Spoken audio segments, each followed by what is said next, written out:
अरसलान एक छोटे से गांव का साधारण सा नौजवान था।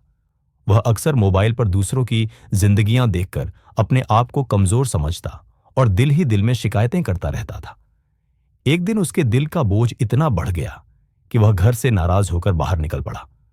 रास्ते में उसे एक अजनबी बूढ़ा आदमी मिला जिसकी आंखों में अजीब सी चमक थी। उसने अरसलान को रोका और कहा, मैं तुम्हें वो सब दिखाऊंगा जिसके बाद तुम्हारी सोच बदल जाएगी। अरसलान हैरान हुआ मगर उसके साथ चल पड़ा। सबसे पहले वे एक शानदार हवेली में दाखिल हुए जहां हर सुविधा मौजूद थी, लेकिन कमरे में बैठा एक व्यक्ति अंधा था।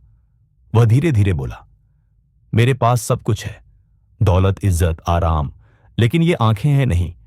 अगर तुम्हें लगता है कि तुम वंचित हो तो सोचो, तुम्हारे पास वो है जो मेरे पास नहीं। यह सुनकर अरसलान के दिल पर पहला असर हुआ। इसके बाद वे दोनों एक मैदान की ओर गए। वहां एक लंगड़ा बच्चा कुर्सी पर बैठा दूसरों के साथ खेल रहा था और जोर जोर से हंस रहा था। अरसलान ने हैरानी से पूछा, तुम्हें दुख नहीं होता? बच्चे ने मुस्कुराते हुए जवाब दिया, दुख सबको होता है, लेकिन खुश रहना मेरी अपनी पसंद है। ये शब्द अरसलान के दिल में गूंजने लगे। तीसरा दृश्य और भी गहरा था। बूढ़ा उसे एक अस्पताल में ले गया जहां एक नौजवान लड़का मशीनों के सहारे सांस ले रहा था, लेकिन फिर भी अपने घर वालों को दिलासा दे रहा था। उसने कमजोर आवाज में कहा, जिंदगी लंबी हो या छोटी, असली बात यह है कि वो सार्थक हो। अरसलान की आंखें नम हो गईं। अब वह सहन न कर सका और चीख कर बोला, तुम मुझे ये सब क्यों दिखा रहे हो?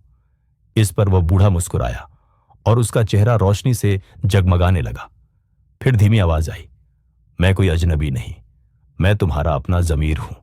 तुम्हारे पास सब कुछ है, मगर तुम्हें देखने का नजरिया बदलने की जरूरत है। यह कहकर वह गायब हो गया। अरसलान कांपते हुए वापस अपने घर आया। उसने मोबाइल खोला, मगर अब दूसरों से जलने की बजाय सिर्फ एक शब्द लिखा, शुक्र।